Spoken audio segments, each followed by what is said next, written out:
Thank you very much for the invitation. It's a true honor to be here. I'm very glad to be here and to get to meet people and to visit Mexico and Puebla. I'm going to talk a little bit today about the main ideas in my book, The Bitcoin Standard. I won't be able to cover it all, but I will try and cover as much as I can, so I'm going to go quickly and as fast as I can. Briefly, I'm going to talk about what is Bitcoin, why Bitcoin is unique as money, what is Bitcoin good for, and the implications of Bitcoin, individual, political, and on capital markets. My definition of Bitcoin is that Bitcoin is a peer-to-peer software for operating a payment network with its own native currency that is protected from unexpected inflation without having to rely on any trusted third parties. So when I say peer-to-peer, what that means is that there's no admin to the network. There's no authority. There's no customer service. There's nobody you can call who can disable your account or restart your account for you. All the members of the network have the equal rights and equal obligations in the network. It's a peer-to-peer system, so everybody is a peer, everybody's equal.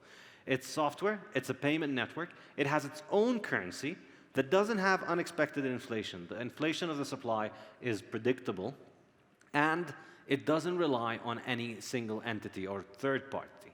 The significance of Bitcoin, in my opinion, is twofold. The two most important economic implications of Bitcoin are A, that it is the hardest money ever, and B, that it is the only working alternative to central banks for international payment systems.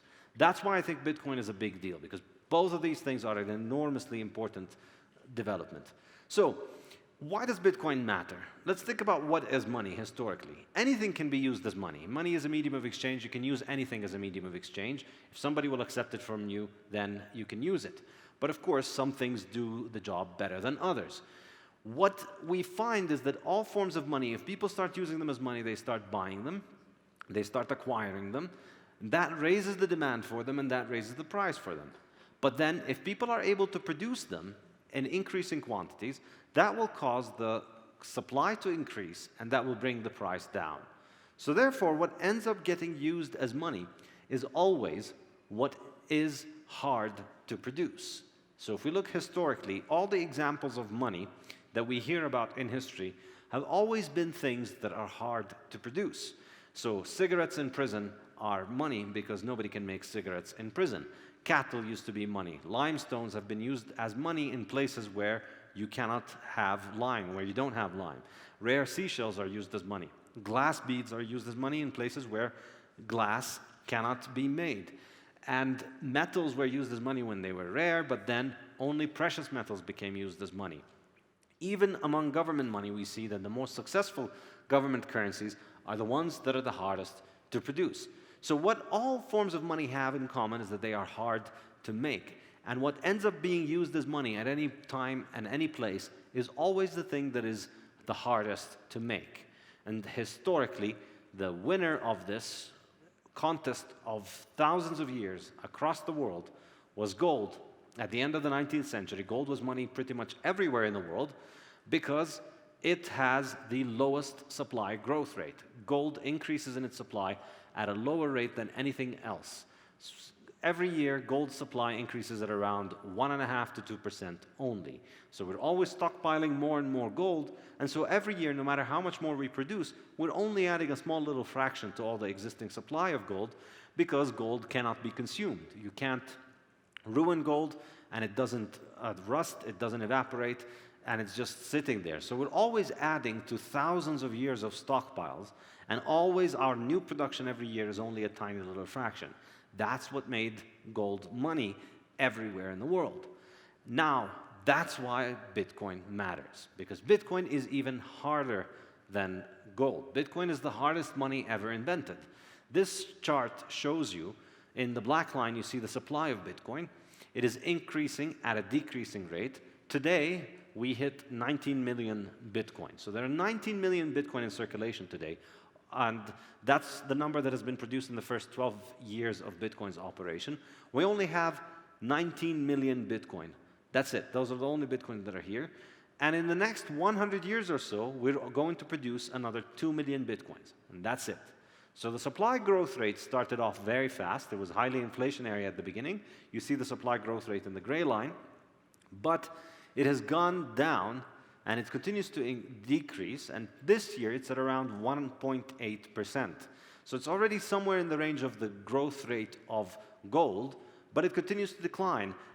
Every 4 years it drops by half, and so it's going to get lower than gold over time, and then eventually it's going to get to 0% supply growth rate. So Bitcoin, therefore, is the hardest money ever. So this is because Bitcoin is unique from all forms of money. With every other form of money, the more it is used as a form of money, the more its production increases at the margin. The more people will find more ways to make more of it, whatever it is, except Bitcoin. When Bitcoin is chosen as a store of value, its value goes up, but more production is not possible. It's not possible for people to make more Bitcoin. No matter how many people in the world use Bitcoin, there will only be 21 million. It doesn't matter if only 7 people in the world use Bitcoin or 7 billion people in the world use Bitcoin. There's only 21 million. And that's held up for a very long time.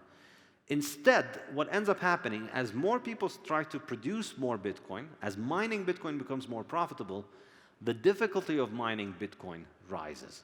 And that's what maintains that the supply remains fixed. So you see this for me, I think, is the key concept to understand about Bitcoin's monetary properties. If you see every other money on the right, if the store of value demand rises, the price rises, mining becomes more profitable. So what happens? People look to mine more, and so they will produce more, and that causes the supply to increase, and that then causes the price to drop. But with Bitcoin, it's different. If the store of value demand increases, the price will rise, mining will become more profitable. The first 3 cells are similar, but then we don't get more supply increase. We get more people trying to mine, but that results in the network becoming harder to attack. The network becomes more secure, and the supply stays fixed. And as a result of the network becoming more secure, the network survives longer, which will then invite more and more people to want to use it as a store of value. So when more people want to mine gold or silver or copper or national currencies, you know, when people start finding reasons for governments to print more currencies, every time something is valuable, people will find excuses and ways to make more of it, including government money. And that will result in more production, but not in the case of Bitcoin. When that happens, producing Bitcoin becomes harder, and so Bitcoin becomes more secure. So when demand for Bitcoin rises, we don't get more Bitcoin, we get more secure Bitcoin. And so the supply doesn't increase, but the security increases. And as a result, Bitcoin survives longer, and as a result, it attracts even more demand. And that's why I think we can understand, in my mind, that's the only way we can understand Bitcoin's monetary policy and how Bitcoin's price continues to rise. There's no mechanism for people to find more Bitcoin and bring more Bitcoin on the market. Instead, when they try to do that, all that they do is they make Bitcoin more secure. So what are the implications of this? Well, the implication is basically difficulty adjustment is the most amazing technology in Bitcoin. It protects the network from inflation. It ensures the supply is auditable and verifiable by all network members. And it converts people's incentive to increase Bitcoin supply into network security.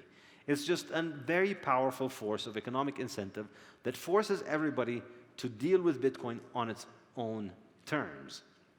And as a result of this, you know, we have an enormous amount of processing power, equivalent to something like 10 trillion of your laptop that is handling Bitcoin and transactions. And it's only a small number of transactions of Bitcoin, but it's about 10 trillion laptops worth of hashing power that is out there securing the network, ensuring that nobody can cheat, nobody can make more Bitcoin, and nobody can spend Bitcoin that they don't have.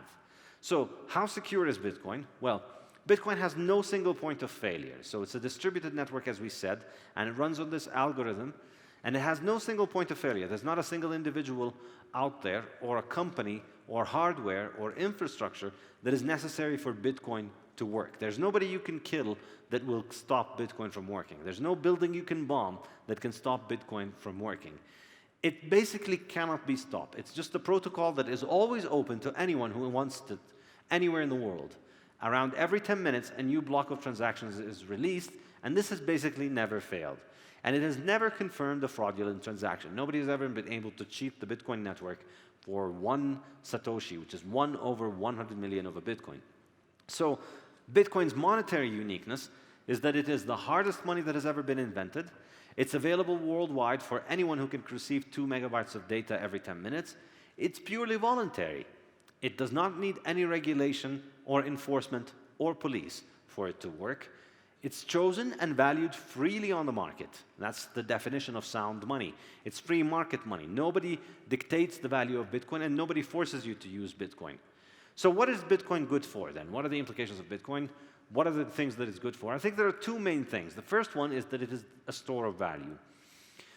Bitcoin is the first strictly scarce liquid asset. It's the first asset that we have in the world that is truly strictly scarce. There's no way of making more of it. Before Bitcoin, the only thing that was truly scarce was human time. And we always have images in our mind that a lot of things are scarce and we're going to run out of oil, we're going to run out of nickel, we're going to run out of copper. That's nonsense. We're always digging deeper holes and we're always finding more of everything. The limit on how much we can have of copper or gold or oil or anything is how much time and effort we dedicate to mining them. The only thing that is truly scarce is human time. And I highly recommend a book called The Ultimate Resource by economist Julian Simon to understand this extremely important point. The real scarcity in the world is just our time.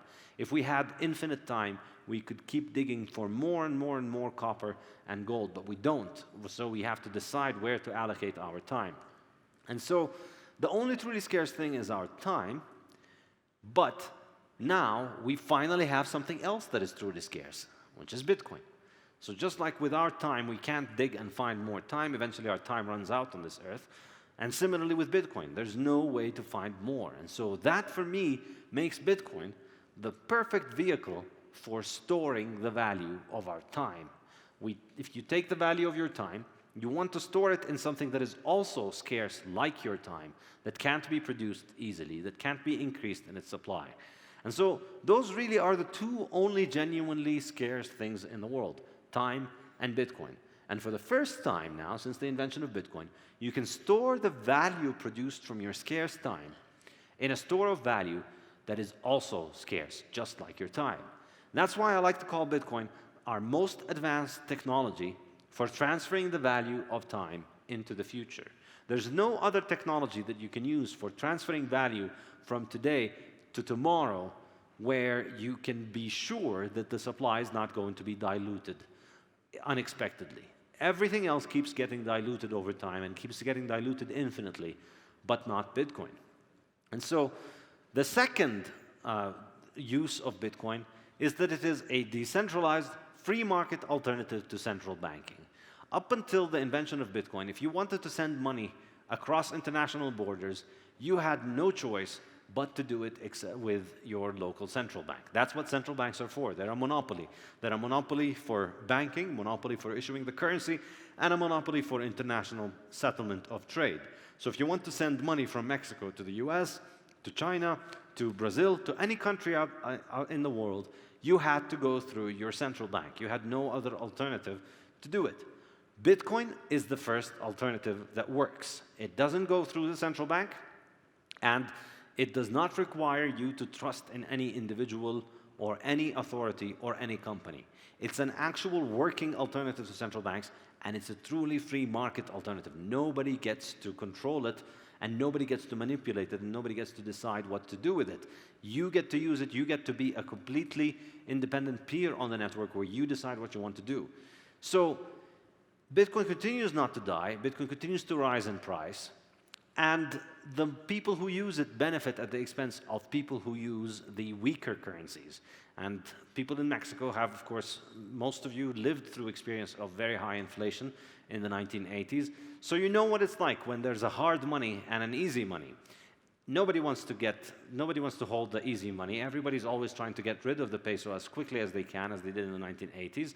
And everybody's trying to hold on to the harder money, which was the dollar, which was being produced at a much lower rate than the peso.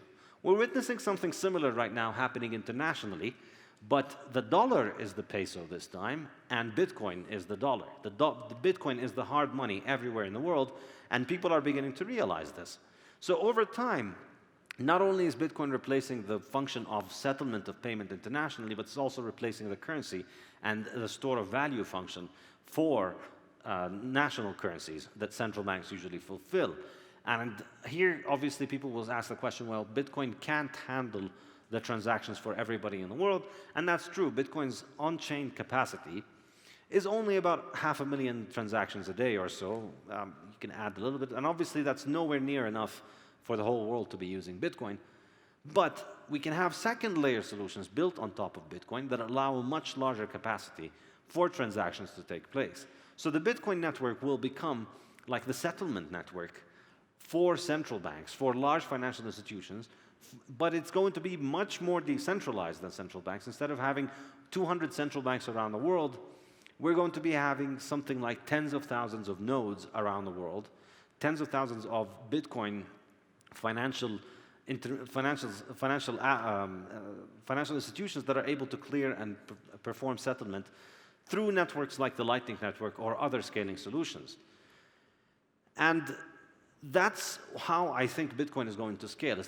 You're not going to be using Bitcoin on-chain payments for daily commercial transactions. You're not going to be paying for your lunch with Bitcoin's on-chain payment, but you can pay with Bitcoin or using second-layer solutions like Lightning. And this is how I think the potential for Bitcoin's growth is enormous, and we can already see this happening today. If you look at El Salvador, millions of people in El Salvador have downloaded an app on their phone that allows them to use Bitcoin, and they've been using it for 6 months now, and many, many transactions can happen on Bitcoin, many more transactions that can take place on-chain. So we have a working, proven model for an alternative to central banks, where we don't have to trust in central banks, we don't have to rely on them not to make too much inflation, we don't have to believe their promises that they're going to maintain the value of the currency. You can just run your own code, verify the supply, verify your own transactions, and not have to trust in anybody anymore. And that is enormously consequential because it disrupts and replaces literally the most powerful institution in the world, central banks. And I think that's really the value of Bitcoin, that it can provide us a free market monetary alternative similar to what gold provided. But of course, gold failed in this. Gold was captured by central banks because it is centralized, because it can be captured, because it has to rely on physical settlement clearance. It has single points of failure. If you want to move gold around, you need institutions that can handle it, and these can be taken over by governments, and they can be confiscated, as we saw happen pretty much all over the world throughout the 20th century when governments took over the banking system. So what does global hard money mean? If we do indeed move to a world on a Bitcoin standard, where Bitcoin as a form of money is used widely, and just like gold was used in the 19th century, or just like the dollar was used in the 20th century, then we're going to have a whole world that is able to run on the hardest money ever invented. International payments would now be possible without having to go through governments and central banks. And we're going to see enormous implications for capital markets and for individuals and for politics. My favorite topic to talk about, the most fascinating implication of Bitcoin, is time preference. Time preference refers to the degree to which you discount the future. Easy money, money that is easy to produce, loses value and therefore encourages you to be short-termist and to consume. You can't think for the future, you can't provide for the future if your future is very uncertain. As we see in examples in countries where they suffer hyperinflation, nobody saves the money. Everybody gets their paycheck, and the day they get their paycheck, they go to the supermarket and spend it all, because they know if they wait until the end of the month, the paycheck is going to get them much less than what it can get them at the beginning of the month. Your ability to think and provide for the future is compromised when you can't save and provide for the future. When the currency that you use for that, which is our most reliable way of providing for the future, is compromised. When you have hard money, on the other hand, you expect the hard money to gain in value, and therefore that encourages you to become long-termist in your orientation. You think about the long term, and you think about saving, and you think about capital accumulation. And that's, I think, why we see, if you look historically, as the move from gold to fiat money happened, we went to an easier form of money, and we see that national saving rates in major economies around the world declined. Today, people save a lot less than they used to save 50 years ago, because 50 years ago, money was expected to hold on to its value much more. So when people can save more, when people trust, under the gold standard, all you had to do was you just take the gold coin that you get paid with and just keep it safe. If you could hide it somewhere in your house, you knew that if you took it out 10 years later, it would buy you more than what it could buy you today. And so that provided you with a lot of certainty about what the world is going to be like in 10 years' time. You could think for the future. You could provide for the future. You become a long-term oriented person. That's what it means to have a low time preference. On the other hand, when you're in a situation where the currency is losing value, you don't have an easy way for providing for yourself 10 years from now.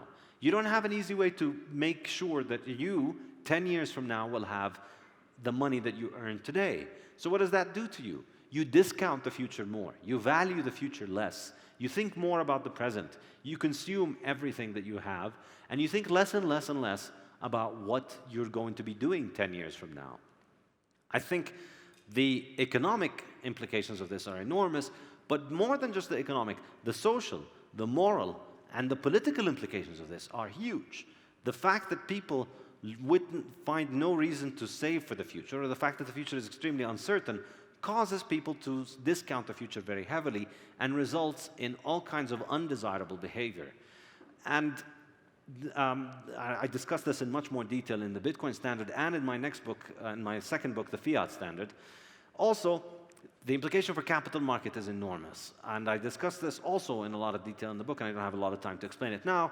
But basically, what we see as economic crises and financial crises and boom-bust cycles and recessions and all of these things are simply the consequence of central planning of the money supply by central banks. If you had central planning of the potato market, you're going to get shortages and surpluses and massive problems in the potato market. If you have central planning of the money market through central banking, you're going to get business cycles and recessions. And when you don't have central planning, when you have a free market in money or in potatoes, you get a market that satisfies the needs of the consumers. And so we see that's why central planning, we see that central planning always fails, and it also fails in money. And if you look at the example of Switzerland, up until the 1970s, Switzerland was on a gold standard. They had practically zero unemployment. There was no recessions going on, and they had no inflation because they were on the gold standard. That's what hard money does. And easy money that is manipulated by central bank does not do that. So hard money really is the solution to the business cycle. And hard money also allows us, having one international currency, to trade across the world internationally, ends the current situation that we have, which is a system of global barter, where if you want to buy something from a country other than your country, you can't just buy the thing. You have to first buy the currency of the other country, which is basically barter. That's what people do. You're engaging in several transactions in order to be able to secure the good that you want. And this is enormously complicated, and it's enormously inconvenient, and it causes all kinds of friction costs, but also all kinds of planning problems for people who try to calculate, because you're trying to measure, you make your business plans as an entrepreneur while dealing with a world in which all of the units that you use for measurement are constantly changing. Imagine if you're trying to build a house as an engineer, and every day the length of the meter and the length of the inch and the weight of the kilogram is changing because the government announces today that the meter has been expanded by 3%, and next year they contract it by 5%. How can you build a house like that, where every country has its own meter that is being centrally planned by the government? This is effectively what we've had to deal with over the last century. Governments are centrally planning their currencies, and citizens are trying to make plans around this insane world of constantly shifting values. Bitcoin is a neutral money that prevents anybody from manipulating it, and therefore allows us to have, ultimately, a technological and an apolitical solution to international value transfer and to saving. It can bring back a free market in money, saving, capital, and investments. Thank you very much for your attention. My books are the Bitcoin Standard and the Fiat Standard. Thanks a lot.